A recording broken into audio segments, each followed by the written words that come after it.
Hello everyone, welcome back. In this video we will be learning Organizational Behavior Unit 5, which is Organizational Development and Dynamics. Let us start. First is Organizational Development. Organizational development is a planned process to improve the effectiveness of an organization through changes in people, process and structure. So in simple terms, organizational development is making an organization better and more effective. Improving employees, improving the teamwork and improving the performance, these all comes under organizational development. So the features are planned and systematic way. How we can do this? By planning properly and by a systematic structure. Focus on long-term improvement. By focusing on long-term goals, we can develop the organization, and also by involving entire organization. So there are certain techniques for this. First is sensitivity training, team building, survey feedback. So we'll be learning this in next topic. Example is training employees to improve teamwork. Conclusion here is organizational development helps organizations adapt and grow effectively. Okay, the next topic is sensitivity training, a method to improve awareness and understanding of one's own and others' behavior. So what is sensitivity training means? It is to understand your own behavior and others' feelings as well. So what happens here? We become more aware of ourselves and improve the relationships. Objectives here are improve interpersonal relations, increase self-awareness, develop empathy. So when we understand, when we learn about sensitivity training, you'll be able to understand others, relations, and become more aware about yourself, and also you'll develop empathy in yourself. Empathy means understanding others' emotions. Example, group discussions where employees share feelings and feedback. So by sharing, by talking, by communicating, we can develop sensitivity training. Conclusion, it improves communication and relationships. Next is team building. Team building is a process of improving trust, coordination and cooperation among team members. So in simple terms means making the team strong and united. Like by improving trust, by improving cooperation. Objectives here are better communication, strong relationship, improved performance. So by team building, we'll be able to communicate better and we'll be having strong relationships with the team members, and also it will improve our performance and as well as their performance as well. Now activities here are by group discussions. By in group discussion we can build a team properly. By problem solving task, by doing tasks together you understand each other and coordinate properly. By team exercises. Example, workshops conducted to improve teamwork. Conclusion here is team building strengthens group performance. Okay. Next topic is conflict. Conflict is a disagreement between individuals or group. So if someone is not agreeing with you, then there will be chance of conflict, right? In simple terms, arguing.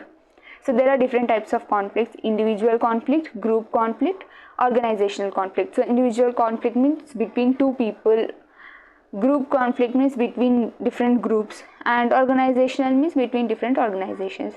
So causes, why does this happen? Because of differences in opinions. Like if I'll be having one kind of opinion about some project or some idea, and you'll be having different opinion on that, and that would lead to conflict among us.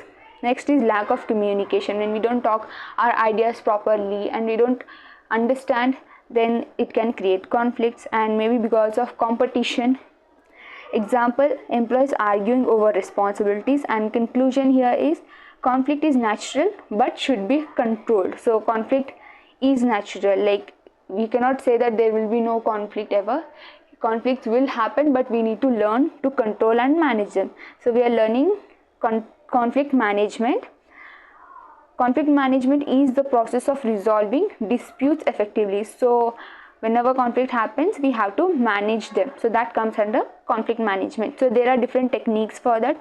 First one is avoiding. Avoiding means ignoring the conflict or ignoring the argument. Next is accommodating, means giving in. Like listening to other person's opinion comes under accommodating. Next is competing, forcing decisions, like you're not listening to other person and you just want your opinion or your idea to be valued. Next is compromising, here both of them adjust. Next, collaborating is win-win solution, where your idea and as well as my idea is taken into consideration, so that is a win-win solution. So importance, reduces tension, improves teamwork, maintains harmony. So when conflicts are managed, it obviously reduces tension and you work better with your team members. Example, manager solving disputes through discussion. So by talking, by discussing, by communicating, these disputes can be solved. Conclusion here is proper management turns conflict into positive outcomes. Okay. Next is communication.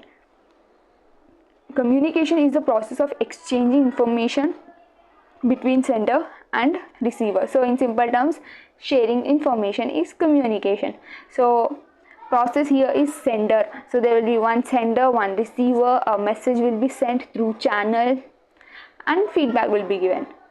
There are different types, verbal and non-verbal. Verbal in the sense by writing, by speaking, and non-verbal is through body language. So there can be different barriers in the communication. It is, you may not be able to communicate properly when there is so much of noise around you. And another thing is language issues. When you do not understand the other person's language, you will not be able to communicate properly, and also because of misunderstanding you won't be able to communicate properly. Importance of communication, it improves coordination, helps in decision making, builds relationships. So when you communicate, obviously you'll be having so many benefits. Example, manager giving instructions clearly to the employees. Conclusion here is effective communication is the key to organizational success. So for an organization to develop, we need all these things like organizational development, sensitivity, team building, conflict and conflict management, and last, communication. Okay, thank you so much for watching. Bye bye, see you in the next video.